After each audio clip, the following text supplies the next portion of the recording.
Usa ka tingog, usa ka katawhan.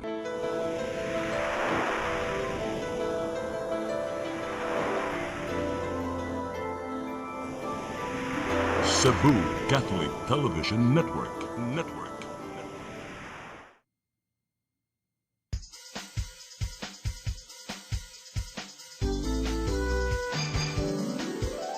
Hello Cebu, maayong buntag. Yaksunta ang kahayag nga nagsulid sa matuod, kadagan sa anghita po. Hello Cebu, maayong buntag Pinoy.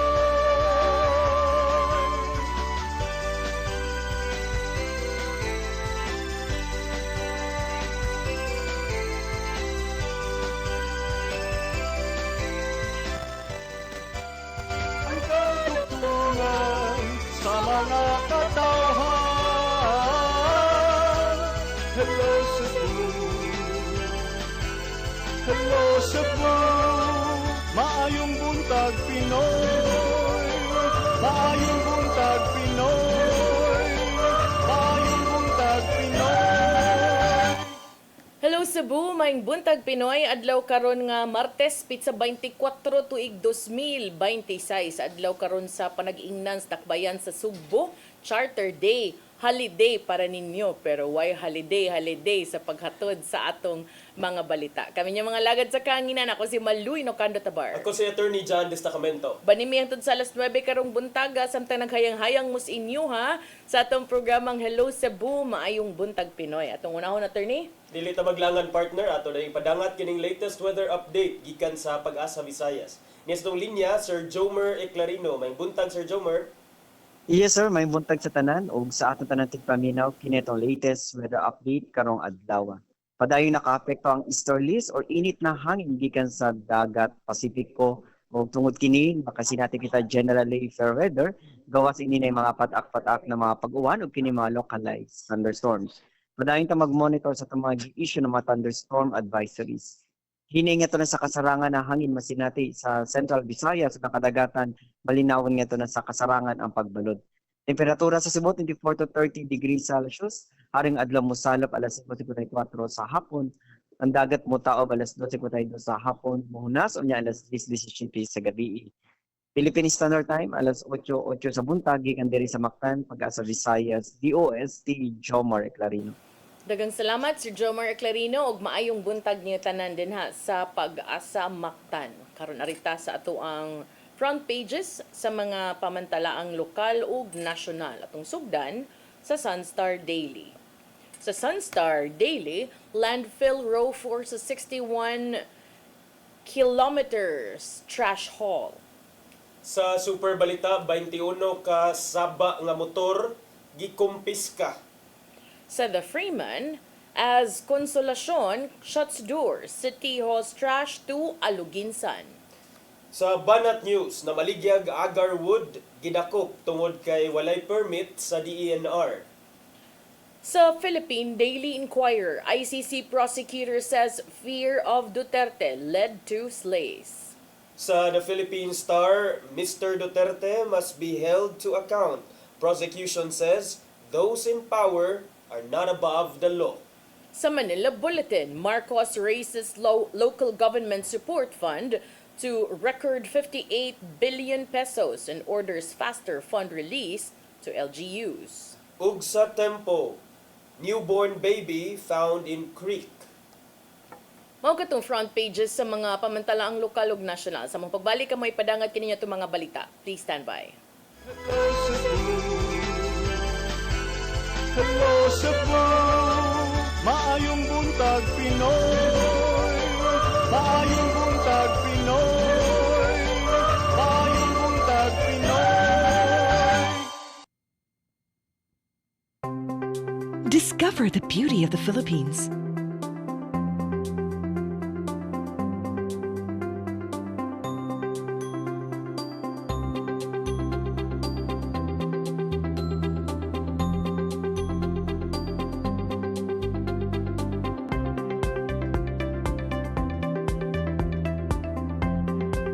With with Philippine Airlines, the country's flag carrier.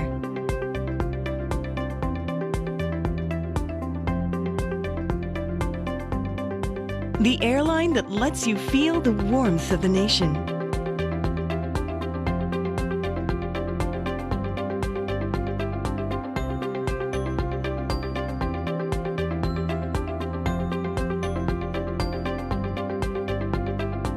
Mabuhay!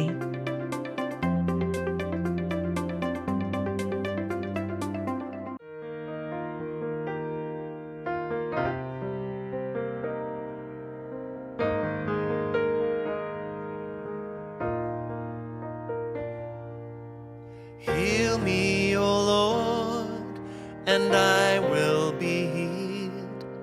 Save me, and I will be saved. Heal me, O Lord, and I will be healed. For you are the one I praise. You are the one I praise. Sing it with me. Heal me, O Lord, and I will be healed. Save me, and I will be saved.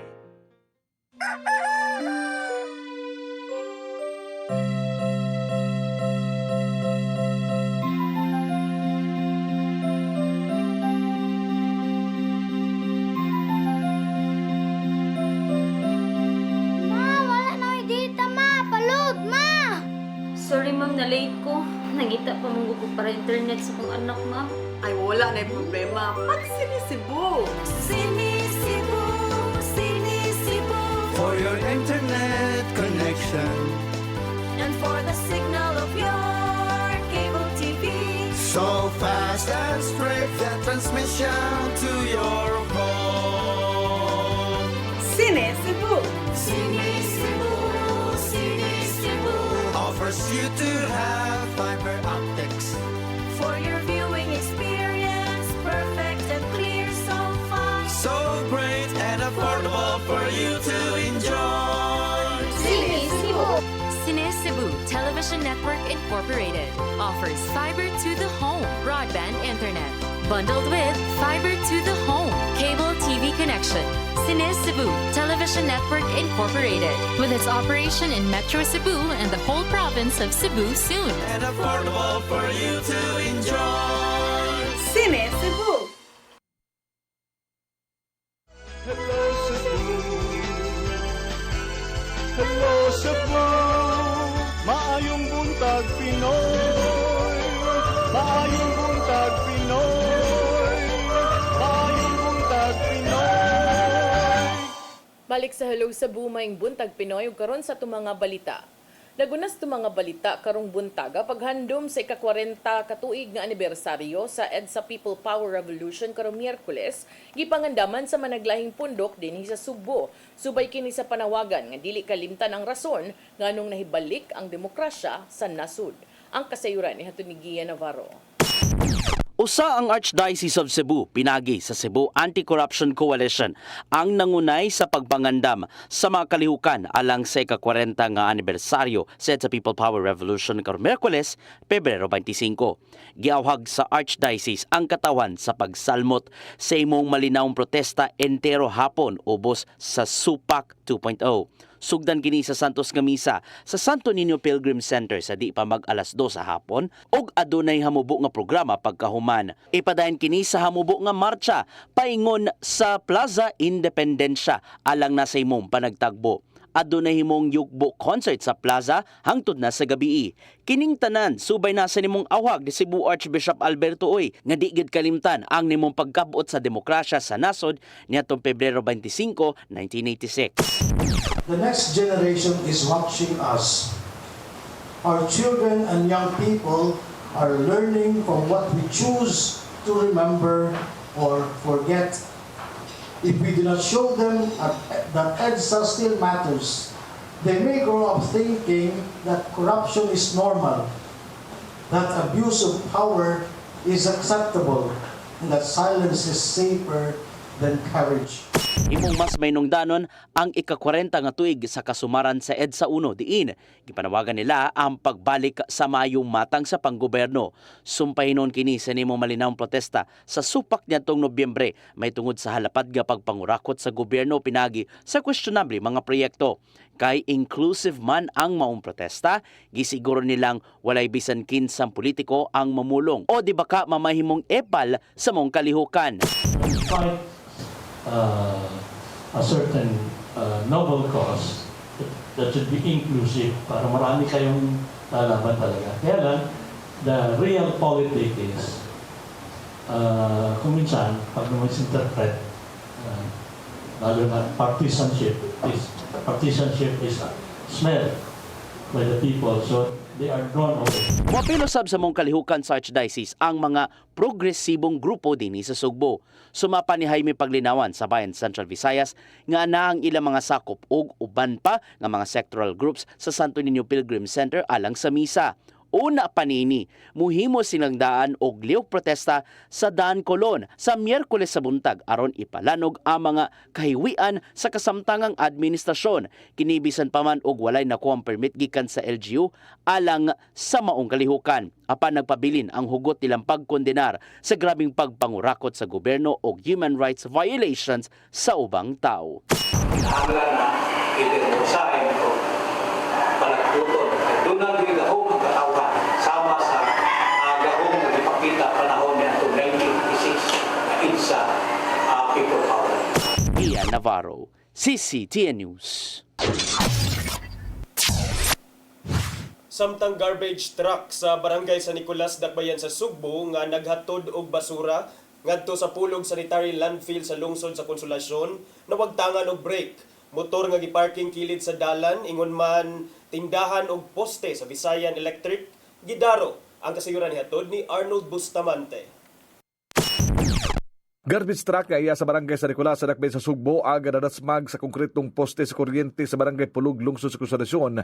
Neto nga Sabado sa kadlawon ang mga garbage truck nga dunay plate number GAK 7429 nga panungunta nga molampay sa mga nakolekta nga basura sa Pulog landfill. Apan gingog nga kalit lang kini nga nawagtangan og brake. Sa diaga wala na mo paak ang brake, mibangga kini sa nakaparking nga motorsiklo og lakip na sa gidaro ang usa ka tindahan sa kilid sa karsada ug mibangga sa poste sa kuryente nga may resulta sa pagkabali niini. Mato ni San Nicolas Barangay Kapitan na Clifford Judinial ang ilang garbage truck air brake ni ug dako ang posibilidad nga kung madugay ni nga maka-standby mahurot ang hangin ani og dili na mo function ang pagkupot sa ligid. Gingon na kalinya na ang ilang garbage truck aron na mudam sa daga basura sa Pulog landfill apan sa daga padung na kini nga mosulod na wagtang lang og kalit ang brake niini. May na lang kay wala ra magrabihi ang ilang driver nga daling gilas tambalanan samtang ang pahinanti nini ang nakaambak sa wala pa mubangga ang garbage truck. Nakaangko ng driver og bukol sa agtang tungod matod pa sa pagkapakong niini sa sulod sa truck. Kagahapon sa hapon hingpit nga nakuha ang maong garbage truck human nga nagpadala og equipment agagamana sa sulod sa Sugbo ug gibira kini nalanga ang pagrescue sa garbage truck tungod kay wala pay clearance gikan sa Visayan Electric. Nagpadala usab og laing garbage truck ang Department of Public Services aron ibalhin ang mga basura nga karga niini nga mao ni miyabus sa landfill. Arnold Bustamante, CCTN News. Sa Lingbahin Kapulisan sa Central Visayas misaulog sa Philippine National Police Day 2026 nga mao ang 35th founding anniversary sa PNP. Gipasidunggan ang mga opisina ug mga personnel nga nakahimog maayong performance sa tibuok tuig 2025. Ang kasayuran ihatod ni Arnold Bustamante. Gisaulog sa Police Regional Office 7 ang Philippine National Police Day 2026 nga adunay tema nga serbisyong nararamdaman kapulisan maaasahan nga gitambungan mismo sa Vice Chairman o Executive Officer sa National Police Commission kung Napolcom nga si Attorney Rafael Vicente Calinisan. Nakasentro ang ilang selebrasyon sa paghata og pasidungog sa mga opisina sa kapulisan ug personnel nga nakahimog maayong performance sa tibuok 2025. Napili nga Best Senior Police Commission Officer for Administration si Police Colonel Reggie Rial, ang Acting Chief sa Regional Personnel and Records Management Division. Si Police Colonel Kimberly Moritas, ang hepe sa Regional Community Affairs Development Division, ang Best Senior Police Commission Officer for Operations, samtang ang Best Junior Police Commission Officer for Administration, mao si Police Lieutenant Colonel Vernino Nosirali, ang hepe sa Naga City Police Station, ug ang Best Junior Police Commission Officer for Operations, mao si Police Lieutenant Colonel Wilfredo Tanaran Jr. sa Regional Police Drug Enforcement Unit. Napili nga Best Senior Police Non-Commissioned Officer for Administration si Police Executive Master Sergeant Mary Ruth Burlat sa Regional Headquarters, samtang Best Senior Police Non-Commissioned Officer for Operations si Police Master Sergeant Joel Orapa sa Bohol Police Provincial Office. Ang Best Junior Police Commission Officer for Administration mao si Police Staff Sergeant Rinald Gimagan sa Mandawi City Police Office, ug ang Best Junior Police Commission Officer for Operations si Police Staff Sergeant Louin Rifolie sa Bohol Police Provincial Office. Ang Best Non-Uniform Personnel Non-Supervisory Level mao si NUP Jesse Ugaw-Ugaw sa Guadalupe Police Station 8 sa Cebu City Police Office, samtang gipili nga Best Provincial Police Office sa Central Visayas ang Bohol Police Provincial Office, Best City Police Office ang Mandawi City Police Office, Best Component City Police Station mao ang Tagbilaran City Police Station sa Bohol PNP, samtang ang Luon mao ang giila nga Best Municipal Police Station sa Bohol. Napili usab ang City Mobile Force Company sa Cebu City Police Office nga Best City Mobile Force Company, ug ang Bohol Provincial Mobile Force Company sa Bohol PPO ang Best Provincial Mobile Force Company. Lakip sa nakadawat og pasidungog ang Regional Mobile Force Battalion 7. Gila usab sa Police Regional Office 7 ang mga stakeholders nga nakatabang sa mga programa sa kapulisan ug gihatagan nila kini og pasidungog isip Outstanding Local Government Unit sama sa kagamhanan sa Bohol, Cebu ug ang tulo ka mga dagkong syudad sama sa Cebu City, Mandawi ug Lapu-Lapu City. Samtang ang Outstanding Component City mao ang Dakbayan sa Tagbilaran sa Bohol, Outstanding Municipal ang Ubay Bohol, ug ang Outstanding Non-Government Organization mao ang Code Red Movement for Christ nga naila nga Children's Haven. Sa iyang mensahe ni Police Brigadier General Rodrigo Maranan, iyang gidayeg ang iyang kapin sa 10,000 ka mga sakop nga nahimong kabahin sa kalampusan sa Piero 7 din kapatig babaw ang pagserbisyo sa publiko aron nga mahatagan og seguridad ng Central Visayas nga may hinungdan sa pag-ubos sa krimen. Men and women of Police Regional Office 7 had stood firm in their duty to serve and protect the people of Central Visayas with pride. We recognize the many operational successes, crime reduction initiatives, and community partnership that made and strengthen public trust and deliver results beyond expectations. Gidayeg usab ni Attorney Rafael Vicente Kalinisan ang kapulisan sa Central Visayas sa gipakita nga performance nga persubay sa mandato sa balaod. Iyang gibot diya nga padayon ang gihimo nga paglimpyo sa hanay sa kapulisan gani sa iya nga paglingkod isip Vice Chair sa Napolcom, giresolbar nila tanan ang kapin sa 4,000 ka mga pending nga mga kaso sa kapulisan. Apan 96% niini puros harassment ug ang 4% ang gihukman nga taktakon sa katungdanan. Iyang gipasabot nga strikto ang ilang ahensya sa pagdisiplina sa hugpong sa kapulisan nga mao hinungdan nga kung dunay magpabadlong nga mga personnel dili sila magpanuko sa pagtaktak niini sa katungdanan. Minsan may mga pagkakataon na tayo po ay nagiging madiin sa ating pagdidisiplina. Alam ko naman pong naiintindihan po nyo yun. Alam ko naman po na tayo po matutinong mga polis ay naiintindihan yun. We need to weed out our police force of these rogue cops kasi sinisira po niya yung uniforme ng pulis. Gawas nini tinguhan niya nga matabangan ang mga anak sa Kapulisan Loko Pilipinas pinagi sa pagtungha kanila ubos sa scholarship program. Ang Napolcom dunay programa karon sa pakikalayon sa mga Catholic universities din matagtunghaan kinahanglan nga adunay usa ka anak sa pulis nga mapatungha pinagi sa scholarship program. Arnold Bustamante, CCT News.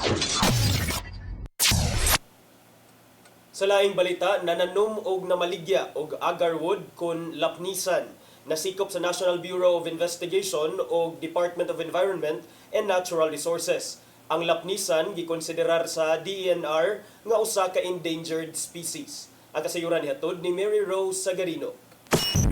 Mao kini ang mga sidling sa agarwood o nailang nga lapnisan nga nasakmit sa operatiba sa National Bureau of Investigation Cebu District Office o Department of Environment and Natural Resources kon DENR ato sa entrapment operation sa lungsod sa San Fernando. Ang nadakpan giilangan si alias Sharon, residente sa Purok 5 sa Barangay Sangat sa maong lungsod. Naaresto siya tungod sa ilegal nga pagtanom o pagbaligya sa lapnisan nga walay permiso o lisensya gikan sa DENR. Matud ni Bienvenido Panikan ang agent in case nga gibaligya ni Sharon karon ang matag sidling usa ka gatos ngadto sa 350 pesos depende sa gidak-on. Moabot sa 1,000 ka seedlings ang nasakmit nga nagkantidad og 300,000 pesos.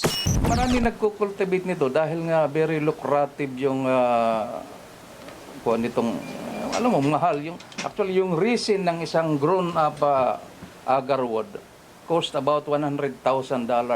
That is about 5 million pesos. Per kilo.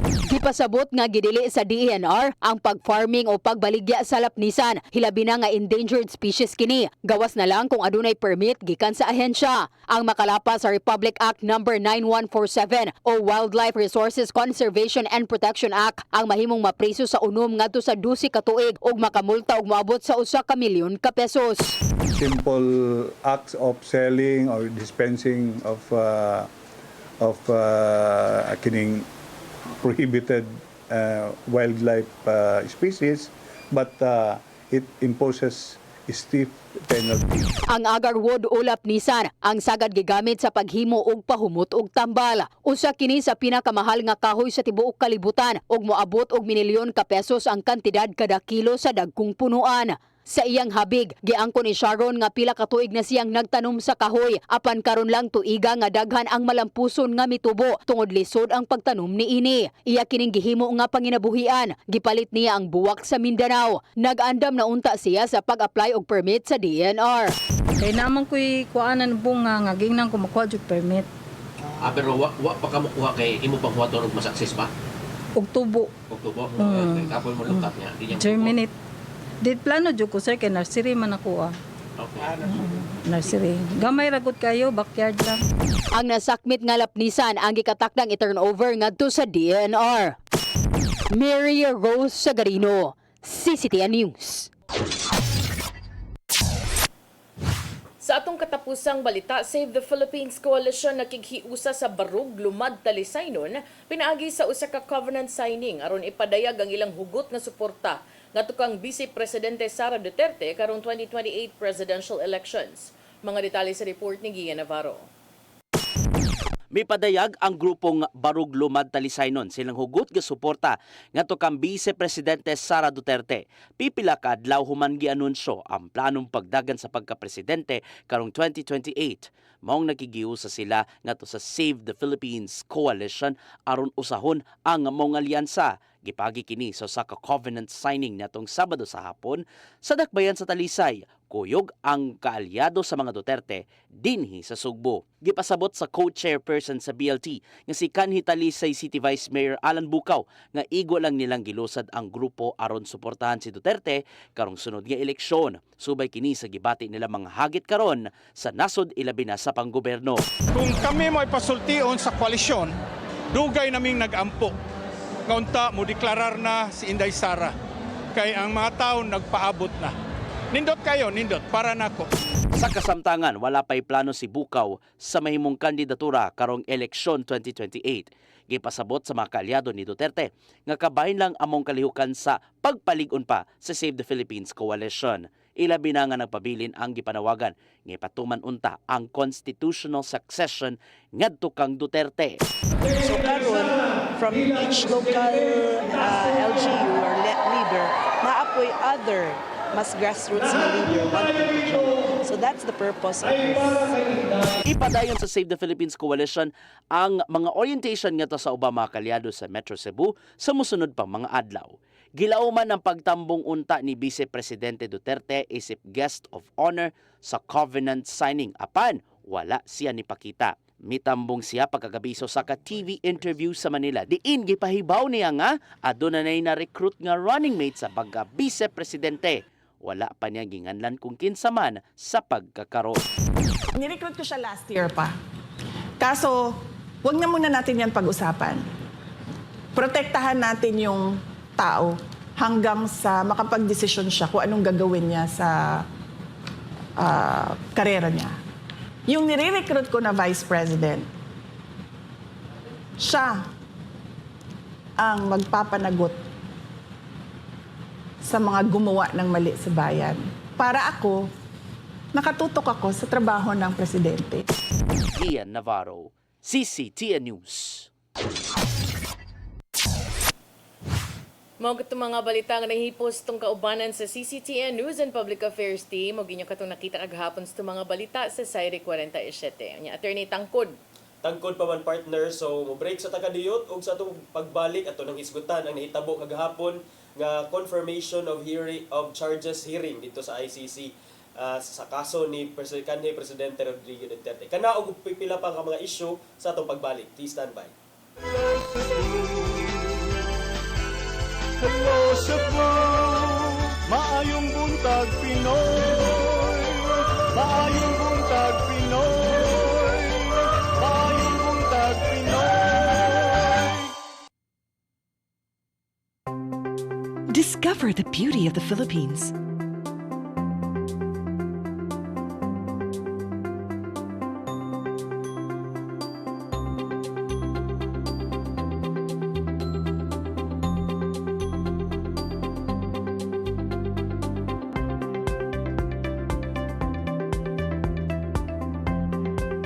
With Philippine Airlines, the country's flag carrier.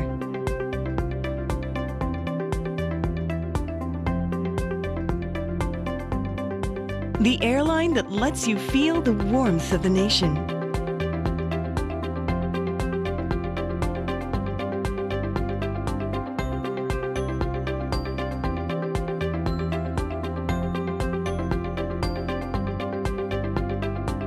Mabuhay!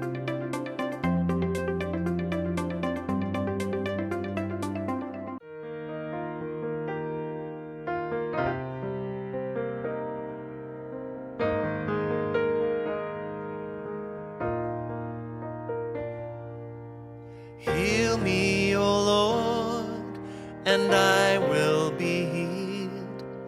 Save me, and I will be saved. Heal me, O Lord, and I will be healed. For you are the one I praise. You are the one I praise.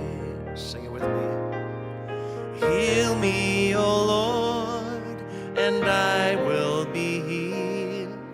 Save me, and I will be saved. Your path to a new start. Nutrition, Exercise and elimination. water, Sunlight. temperance, Air. rest and recreation. And most of all, Trust in God. Learn from our doctors. Be blessed by the testimonies of our overcomers.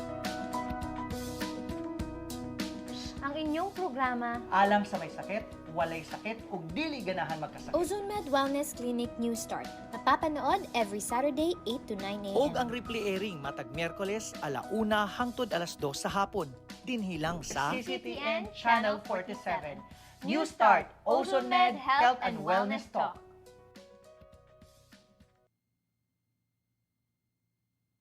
Hello Cebu,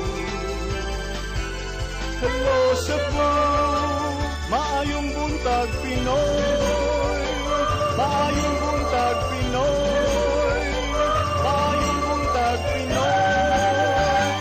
Balik ta sa Hello Cebu Maing Buntag Pinoy. Kagahapon partner, for the first time ever, gisugda na gyud ang confirmation of hearing of charges hearing kun mura ni siya pre-trial partner kabahin sa kaso nga crimes against humanity nga gisang-at didto sa International Criminal Court nga against former President Rodrigo Duterte. So kagahapon partner, daghan kaayo nakita nato ang fireworks dito sa ICC, may gipasulti ang habig sa prosecution, gipasulti ang habig sa depensa. Yeah. Unya, ang gitaral, ang main subject, ang bida, wala dito partner kay apparently gi-grant sa pre-trial chamber ang request sa kampo ni kanhi Presidente Duterte nga i-waive lang niya ang iyang katungod nga mo witness or mo tan-aw or mo participate aning maong confirmation of hearing kay iya nang gitugyan iyang gisalig adto sa iyang mga abogado. Unya, nag-una og istorya. Nagunag istorya partner ang prosecution. So, ayang prosecution, ubay-ubay sa ilahang gipaistorya pero ang murag Pilipino dito tan-awon partner si Attorney Joel Buntuyan. Dili Buntuyan, Butuyan. Buntuyan. Joel Buntuyan is the familiar kani no, because Attorney Joel Buntuyan is different ha ko ana siya. The one who died? No.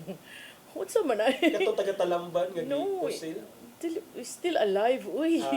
Nay taga Talamban is also Delphine Buntuyan na imong gipasabot okay, siguro okay, and that's not a Buntuyan. lawyer, that's CIDG. Okay. So katong ato lang klarohon ha, that's the kanang Energy Regulatory Commission din here, regional director, he is very much alive, apologies, and he is a lawyer. So kani atong gipasabot diri si Butuyan ni. Butuyan. So, kang speech si Butuyan nilungtad og murag taas-taas to partner mga pipila to ka mga minuto nya didto iyahang ang akong nasabtan was it was an appeal to the emotion of the ICC judges. Diin iyang giingon nga dili dapat or kinahanglan nga i-confirm ang mga charges against Duterte alang sa complete healing sa mga pamilya sa biktima sa extrajudicial killings. And I like how he used the public speeches and interviews of the former president to argue nga dili sekreto ang intent ug ang plano to do the crime no nga moy ilahang charge against him. And in fact the prosecution niingon that he was at the very heart of a system that was murderous to the point that it even rewards killers with cash. Pero joke raman to. Matod pa ni Attorney Kaufman ang mga katong mga na-splice ko no or katong na-taken out of context ko no kay tungod sad lagi sa media nga iya siyang Moy sala na kuno sa media. Sala sa media kay Anak ko, hay naman tong do not kill the messenger. Oy, murag ma-appeal na maday no. Well, if it is a joke, depende ra sa nila no. This is just a presentation of both sides. Di man ko, I wouldn't claim to be an expert because number one, I'm not a lawyer. Number two, this is also an entirely different arena when you say ICC. Bisag mga abogado din sa Pilipinas, no offense partner, dili ta kaingon nga very much kanang expert gyud og inani when it comes to the ICC. But regardless of whether this is a joke or not, depende kung asa ka nga from which perspective you are looking at it, the fact remains nga gidetalye sa prosekusyon ang tulo ka counts of crimes against humanity. Yeah, the numbers are 19, 14, and 45. 19 cadets in Davao in 2013 to 2016 when he was mayor. 14 killings of high-value targets nationwide from 2016 to 2017 and 45 victims killed during barangay clearing operations from 2016 and 2018. Medyo familiar sad ko ani nga part kay murag kusog kaay ni din sa Cebu City at that time. Mao nga even at that time ang mga kapitan na mangita basta hapit na eleksyon ngano ka to part ba ka to or hinungaw lang to, but gi-establish sa prosecution attorney nga murag niabot sa point in that regime nga murag nahimo ng contest ang pagpamatay kay matud pa it created a perverted incentive system where police and hit squads compete for rewards. Police competed for the rewards kay of course per head naman ang kuan ang reward system, but these are all allegations nga gipresentar dito sa prosecution. Si Kaufman sa dili sad siya magpapilde.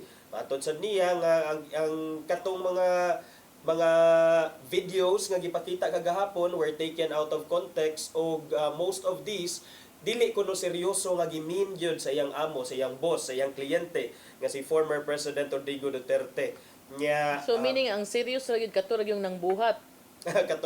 That's another point kay ang pagsulti is one thing but kaning reward system which really is kung that mapamatud-an kay kung mayong kag-joke attorney what at the reward. Mao gani nang giingon ni Buntuyan kagahapon if all Butuyan those were lagi joke, uy naunsa sorry Attorney Butuyan Attorney Joel Butuyan ang iyang giingon gani gahapon nga if all these were joke then why were we seeing bodies being felled? Kung joke ra makato. Nya nganon abot man ta ani dire. So mo na ang point sad kagahapon nya ano naman ko nito mga political rhetoric. Political. Abot naman ta ani sa kuan oy kana mga hyperbole, mga ingon ana.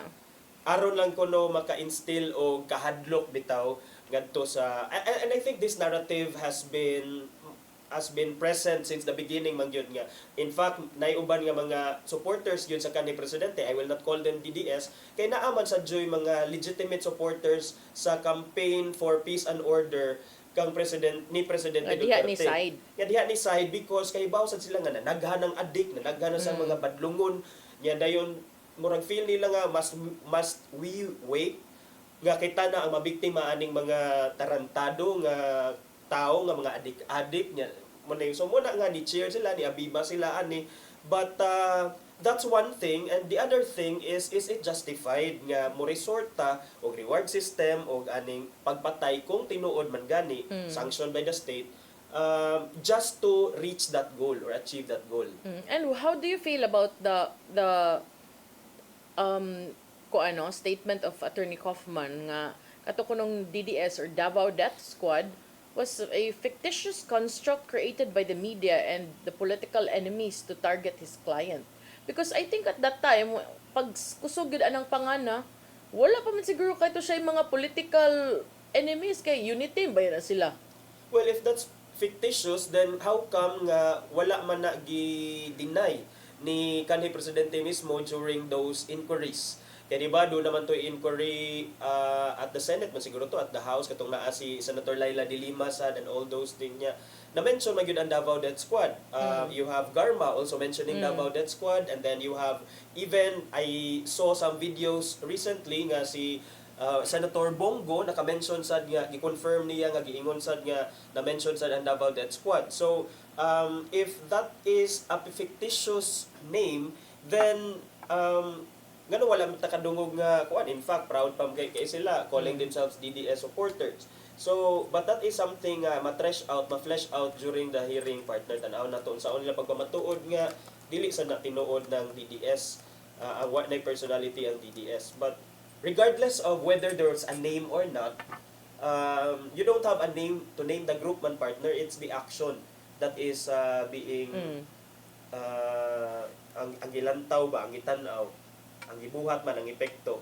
So, kana sa partner, kagahapon mirag ni tataas. This is just the first of the many days nga ipahigayon kining confirmation of charges hearing nga ang ending yun ani nga hearing, series of hearing kay mo decide ang mga judges at the pre-trial chamber kung doon na ba'y igong ebidensya or basihanan nga mupadayon ta sa pag-try or pag-taral yun formally ni kanhi Presidente Duterte. And if you base it on yesterday's proceedings, di man ta ka-decide pa yun ang ICC, no, based on just one day of ingon ato nga mga proceedings, no. But if you look at it from a perspective nga, just looking at both sides, actually kanang makaingon ko nga na-solidify sa prosecution, no, what was once accusation has now become kanang more, I don't know the term, no, but more specific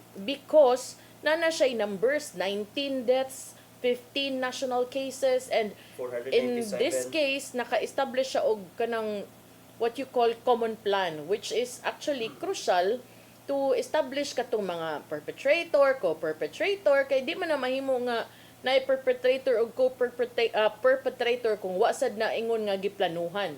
And I don't know kung unsa epekto anang planning or common plan or panagsabot ngadto sa depensa nga joke ra na. So if you say joke ra, basig kamutan na nag-joke ra mo ato nga time, joke time to ana. Joke time. Anya kaning sa ato pa, partner, kung ato ang i-compare kanang giingon nga co-perpetrator, murag kung diri pa sa ato sa Pilipinas, kung nay common plan, mura siyang conspiracy. So nya kay bawal baka sa conspiracy, the act of one is the act of all. It's the act of all, correct. And is this enough to be considered sufficiently strong a case to justify the continuity of the continuation of the trial, and that plus the emphasis of the prosecution using the directives, the statements of the former president to argue nga kanabang to establish nga kato dili to siya independent activities of some erring policemen or nag-abuso ba lang sila, but makonsider siya state policy because of the incentive scheme that was being implemented at that time. So kana sa partner, Kaya gahapon sad sa ang mga EJK victims partner din sa atoa sa Cebu o even in some parts watch party sad sila. Yeah, nananaw sila. Pero ang uban sa ilaha na amang kunoy mga language barriers kay wala man sila kasabot kay in English man.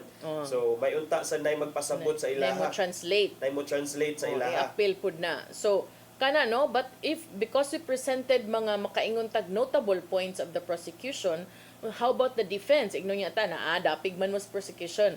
But if you look at the defense usab nga strategy, ang gigamit gyud ni Kaufman was rhetorics, no? Kanabang writing, persuasive writing and speech, no? To hopefully establish and mulatag og mga points. In this case, ang iyang defense was that it was a political hyperbole and not a legal order. Kaya wabi papel.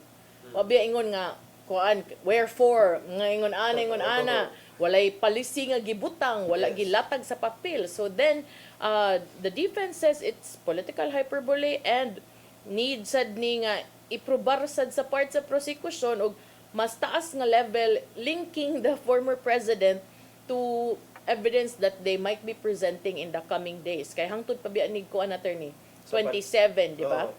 Pero hangtod pa sa 27. So kana rhetoric ko no niya matud pa ni Kaufman nga kini kuno si Duterte is a unique phenomenon and gihulagway niya si Duterte nga people's president nga napili loved by many. Yes, loved by many. And using the word tatay because it gives in connection. It also gives you a different view, no? I think this is also attuned to how they managed to not let him appear because tatay is someone we respect, we look up to, old, frail, respected nga person in our families, in our households, and securing that waiver to prevent him from appearing would be kanang a good support to that image because if you show him there, you will give visual evidence nga okay ra day siya, nga makatubag ra day siya. Nga sharp pa day ang panghuna-huna kaysa imong gi-establish nga image of the former president who used to be projected as a strong man now has become tatay to the country and old and frail to the point that dili na magsilbi mo atubang og kaso. So that plus their emphasis on the quote-unquote kidnapping and questioning the ICC's jurisdiction after the withdrawal of the Philippine government from the ICC is murag to me, no, the main points of the defense.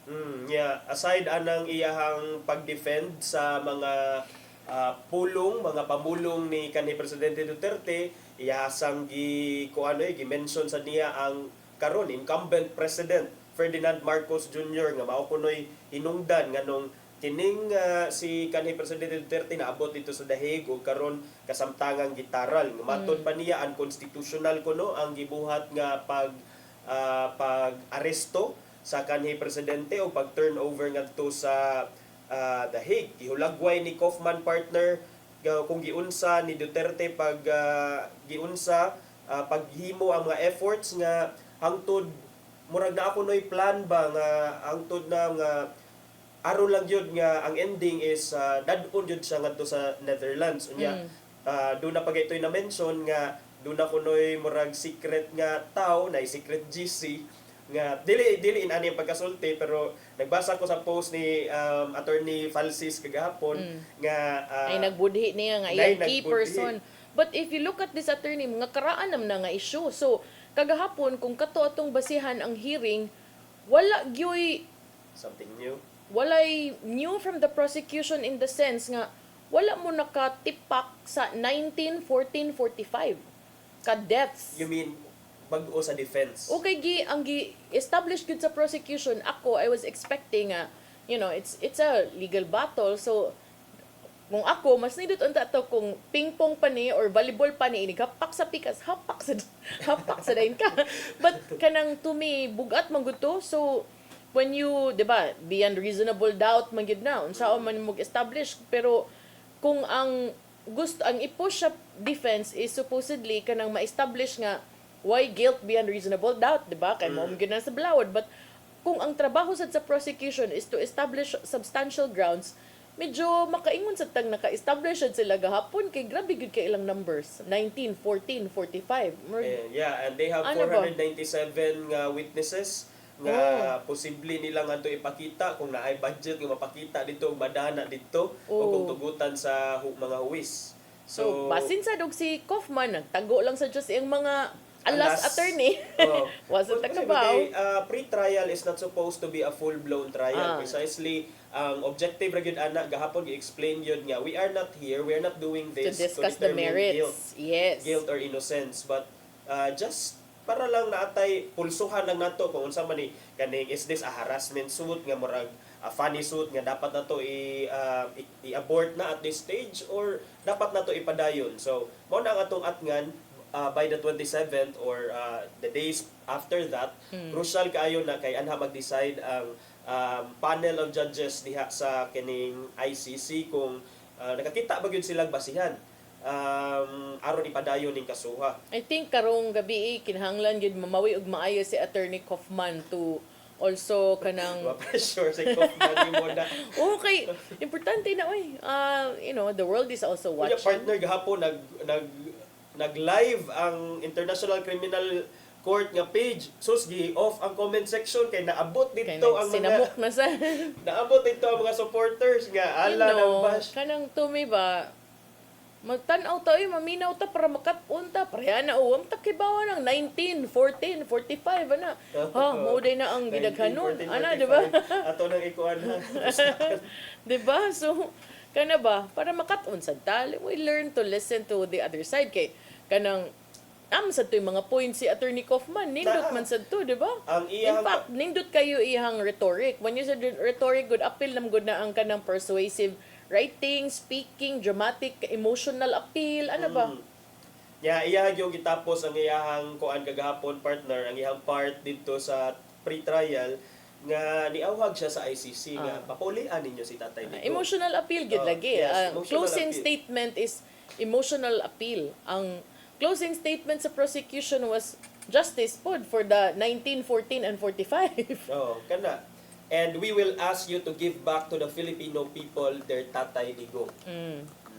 Kuya, hindi partner, no? Kay sa pre-trial, magpakita naman kang mga video dito, magpakita na kang sa ICC. Kuyang style sa dito. So, pwede dyan ay ni mo, pwede din ka maka-inana dito sa ICC. So, this is novel, bago ni kuan, wataan ni naka-experience before. So, muna nga ato asa ning monitor ang mga kanang nindot sad to ang point ni sa pangalan niya Niyang katuyang abogado ba mami na mandiyayin Niyang that to remind that those in power are not above the law.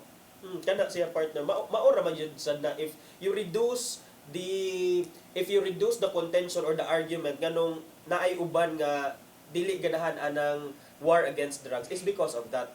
Because murag it's putting the words into your hands and murag ma-reduce ang ato ang constitution ang atong mga balaod putting useless. The justice into your hands. Yes, kana siya. Ibutang ni mo justice in Googling, which is dili kay naman tay functioning nga justice system. Dugay lang. As far as I know. Mo bitaw to before when he started that, mo kita kung giingon, you are the president, you are a lawyer, you are a former prosecutor.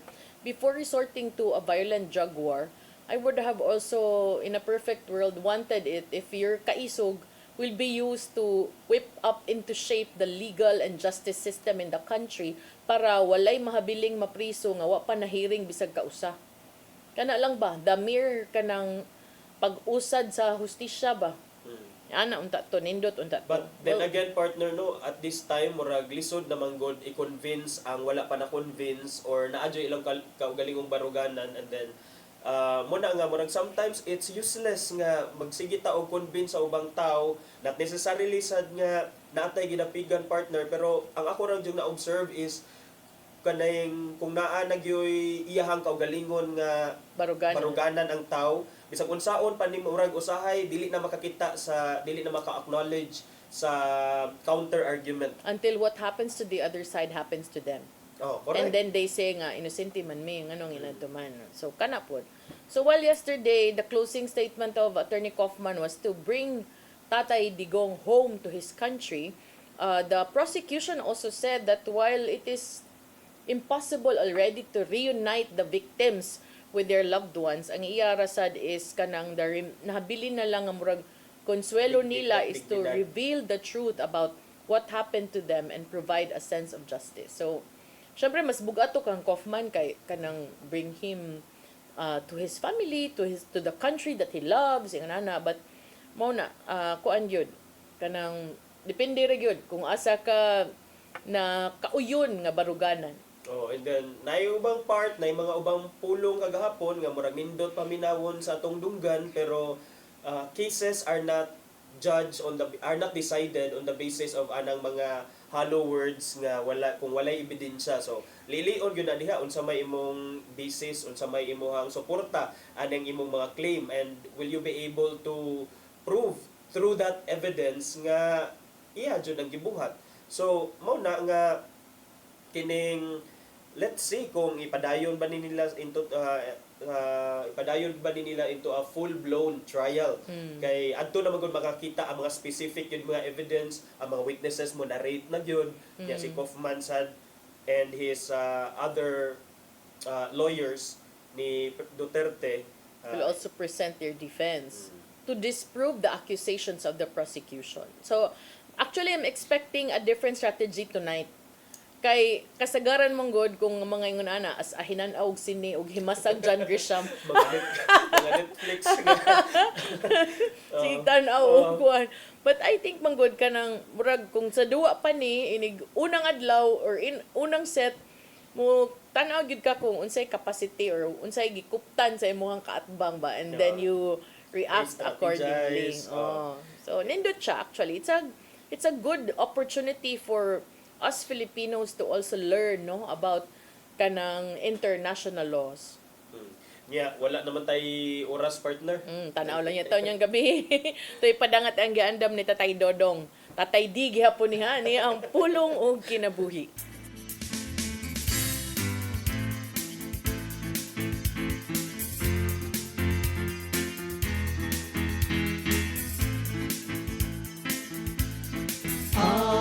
Pulong mo ang diwat sa dalan ko. Isip mo sa kabata, ang manunubos mitubo og nahimong ligon sa espiritu ug ang grasya sa Ginoo diha kaniya. Ug sama sa manunubos kita mahimong usab nga motubo sa kalam sa unsang pagi.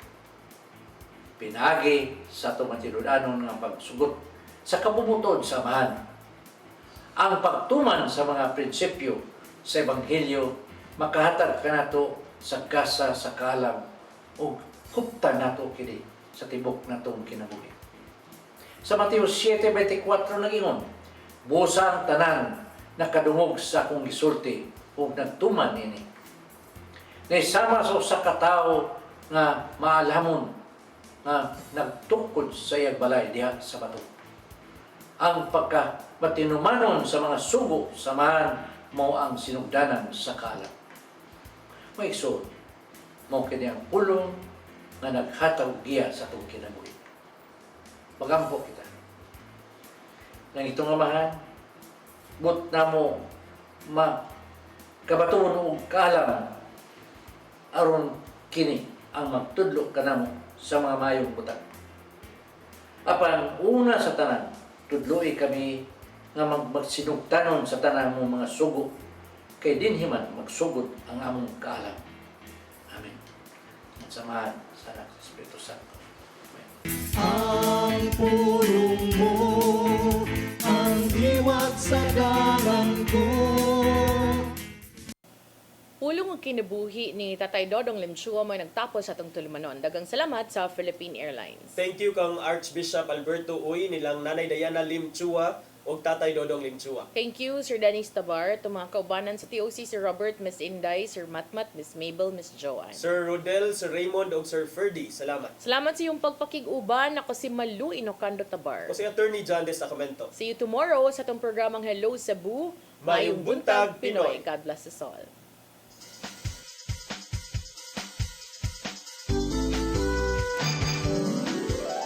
Hello